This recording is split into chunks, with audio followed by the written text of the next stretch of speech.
विश्व के सबसे बड़े धार्मिक आयोजन में आप सभी दर्शकों का बहुत स्वागत है। और IBC 24 के जरिए आप हर रोज एक नई तस्वीर महाकुंभ से जुड़ी हुई देख रहे हैं।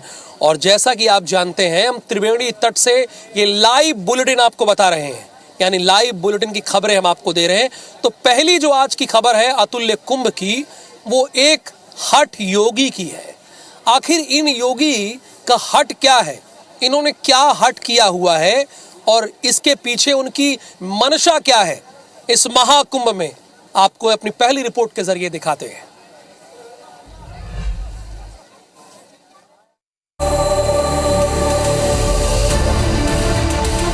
प्रयागराज आस्था का संगम 2025 में होने जा रहा है दिव्य भव्य महाकुंभ।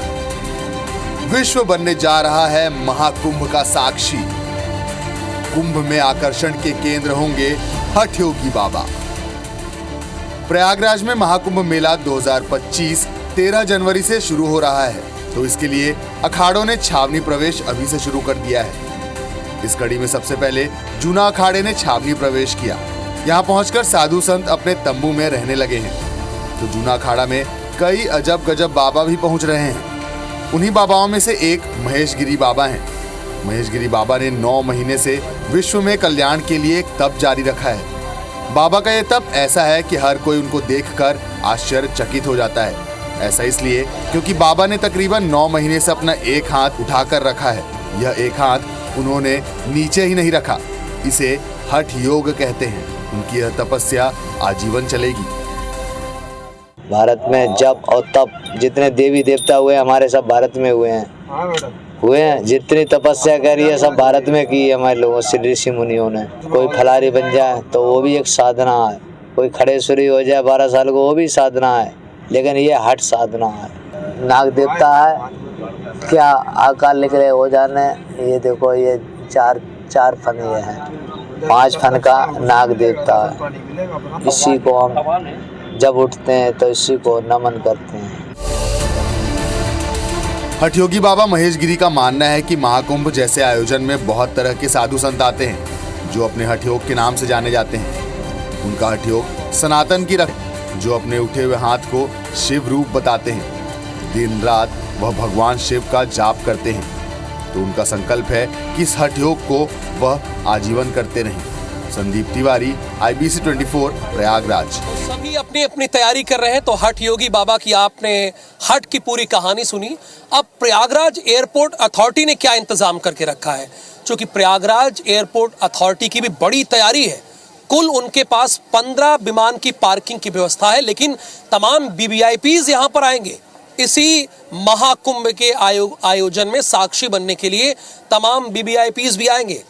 तो एयरपोर्ट अथॉरिटी प्रयागराज ने क्या इंतजाम करके रखा है, हमारे संवाददाता अविनाश पाठक ने यहाँ के एयरपोर्ट अथॉरिटी के डायरेक्टर मुकेश उपाध्याय से एक्सक्लूसिव बातचीत की है। उन्होंने क्या बताया वो आपको सुनाते हैं।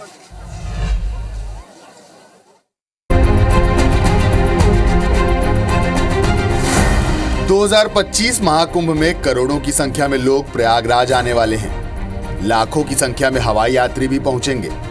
तो इसके लिए प्रयागराज एयरपोर्ट पर यात्रियों की संख्या और विमानों के बढ़ते दबाव को देखते हुए वैकल्पिक व्यवस्था की जा रही है।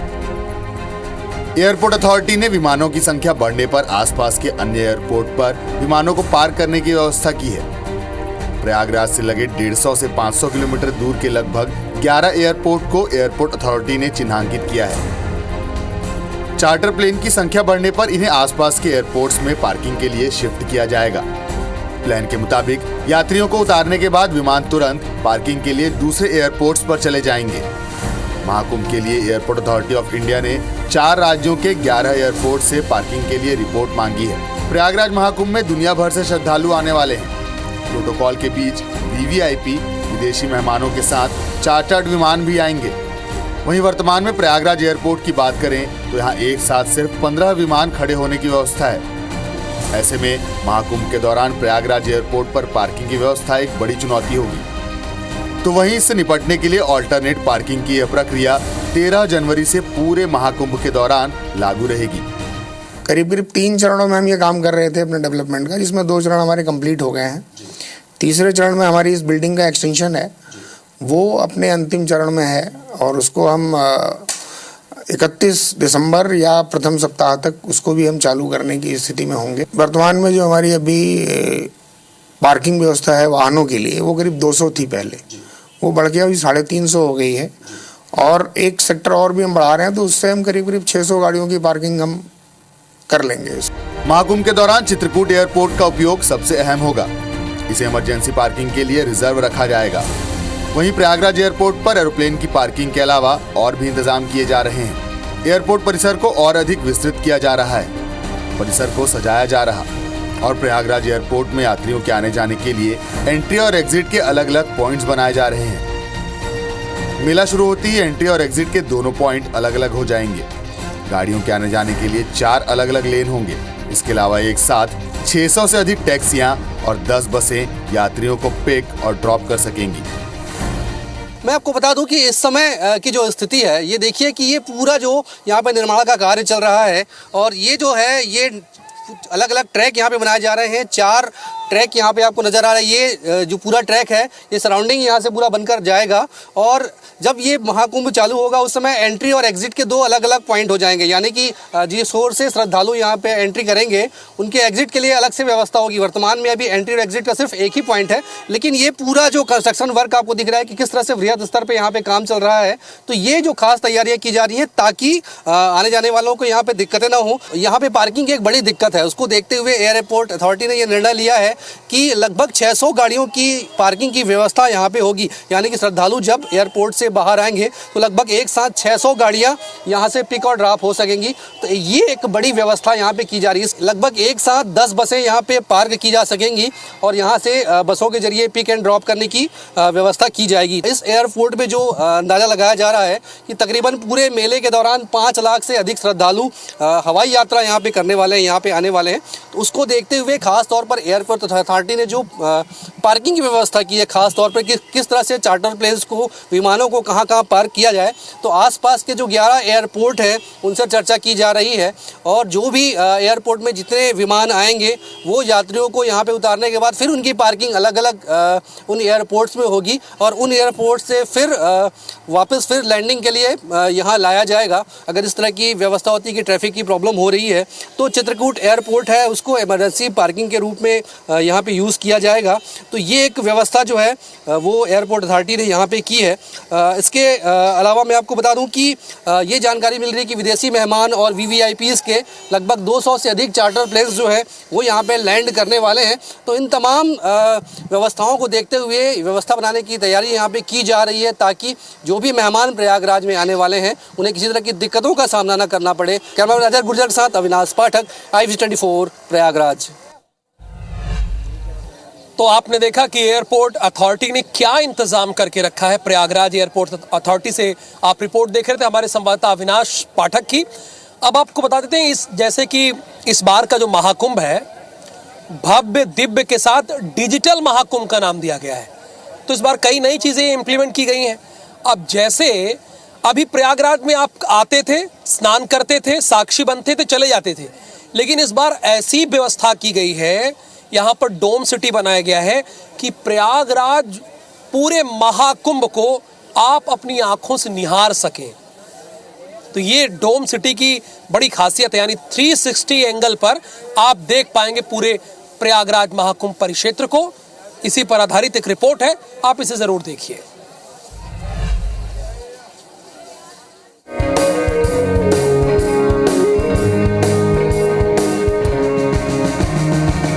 दो 2025 का महाकुंभ भव्यता के सारे रिकॉर्ड्स तोड़ने वाला है। इस वर्ष कुंभ आने वालों को यहाँ तरह तरह के आकर्षण देखने को मिलेंगे। तो इन्हीं में से एक होगा कुंभ का डोम सिटी। प्रयागराज में कुंभ को देखते हुए डोम सिटी तैयार की जा रही है। इस डोम सिटी में प्रयागराज आने वाले लोग रुक सकेंगे और कुंभ की भव्यता का दीदार कर सकेंगे। यह डोम सिटी अब धीरे धीरे बनकर तैयार हो रही है। आपको प्रयागराज के डोम सिटी की जो तस्वीरें हम दिखा रहे हैं वो देख आप समझ सकते हैं कि डोम सिटी कितना खूबसूरत और इनोवेटिव होगा। इस डोम सिटी में आप रहकर कुंभ का दीदार कर सकेंगे। यहाँ डोम के शेप में रूम्स बनाए गए हैं। इन रूम्स में आपको खूबसूरत एम्बियंस, लग्जरियस अमेनिटीज, जरूरत की सारी चीजें उपलब्ध होंगी। यहाँ आप कुंभ के बीच आरामदायक समय गुजार सकते हैं। देश में इस तरह का पहला प्रोजेक्ट है जो अब जल्द ही बनकर तैयार होगा। जी, इसमें वो सारी सुविधाएं हैं जो एक लग्जरी होटल में होती है, बट हमने ये भी ध्यान रखा है कि महाकुंभ में ज़्यादातर श्रद्धालु ही आते हैं, तो उनकी सुविधाओं के हिसाब से भी लग्जरी तो हो, लेकिन वो जो ट्रेडिशनल और कल्चरल एस्पेक्ट है वो भी इसमें पूरा हो रहा है। इस डोम सिटी की सबसे खास बात यह होगी कि यहाँ ट्रांसपेरेंट रूफ आपको मिलेगा, जिससे आप चारों ओर फैली कुंभ की भव्यता को निहार सकेंगे।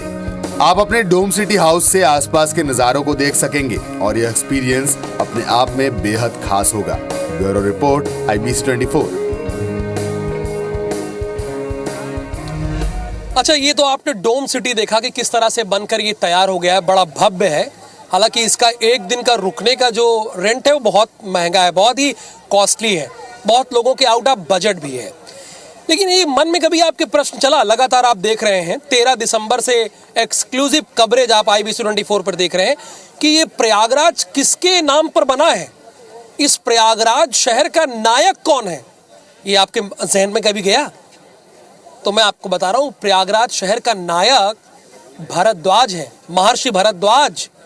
7 देवता विद्यमान है। ये मान्यता है कि प्रयागराज में 7 देवता विद्यमान हैं। इसमें से एक देव, हालांकि ऋषि हैं, संत हैं, लेकिन एक देव महर्षि भरद्वाज को भी कहा गया है। अब योगी आदित्यनाथ की सरकार, महर्षि भरद्वाज पार्क को कॉरिडोर का रूप दे दिया गया है। उन्होंने क्या किया, उनके शिष्य कौन रहे?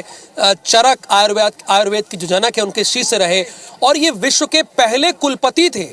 अभी आप सोचते होंगे ना कि यूनिवर्सिटी में कुलपति होते हैं, तो आपके जहन में ये भी प्रश्न आ सकता है कि विश्व का पहला कुलपति कौन होगा?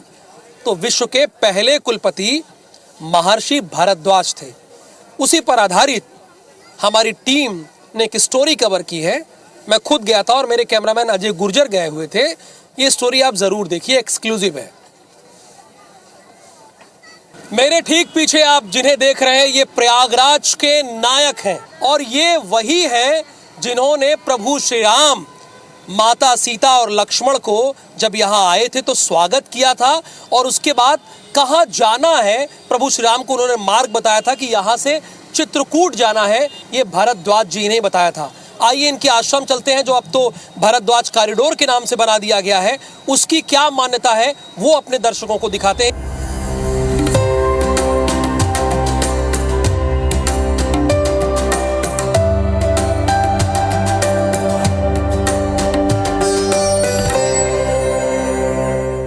तो देखिए, जैसा मैंने कहा, यहाँ पर अंकित भी है। महर्षि भरद्वाज विश्व के प्रथम कुलपति थे। भारत में शिक्षा, शोध और जीवन जीने की कला गुरुकुल में विकसित होती थी। प्रयागराज प्रा का अर्थ होता है बहुत बड़ा, तथा याग का अर्थ होता है यज्ञ, यानी बहुत बड़ा यज्ञ। प्रयाग का मतलब ये हुआ बहुत बड़ा यज्ञ।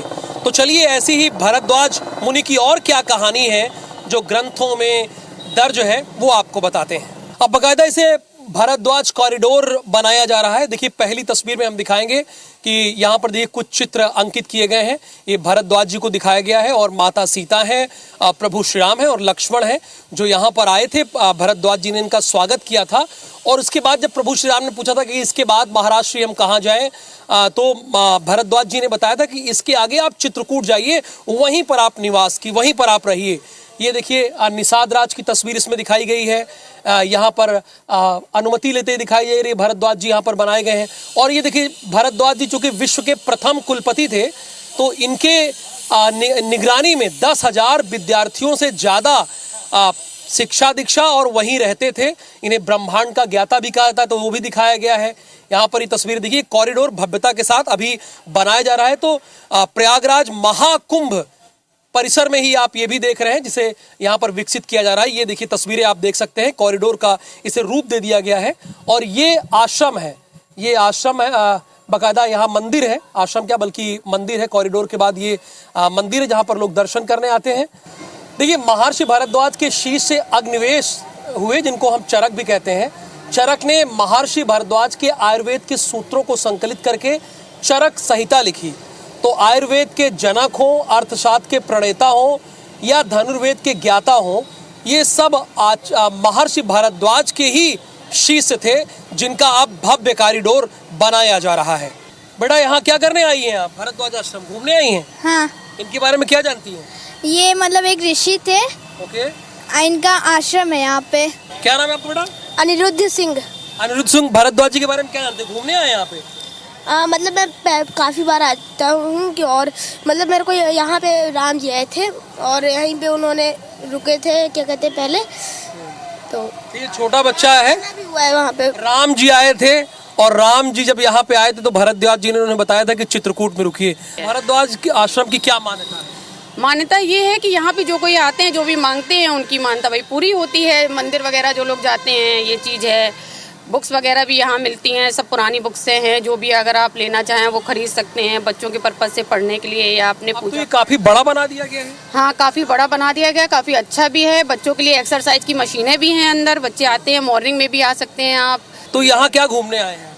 यहाँ देखने के लिए है, कुछ मेला वेला है। ये तो महर्षि भारद्वाज का आश्रम है, हाँ जी, तो यहाँ घूमने आए हैं। हाँ ये घूमने के लिए है। प्रयागराज के जो 7 देवता हैं उनमें से एक महर्षि भारद्वाज को ही माना गया है।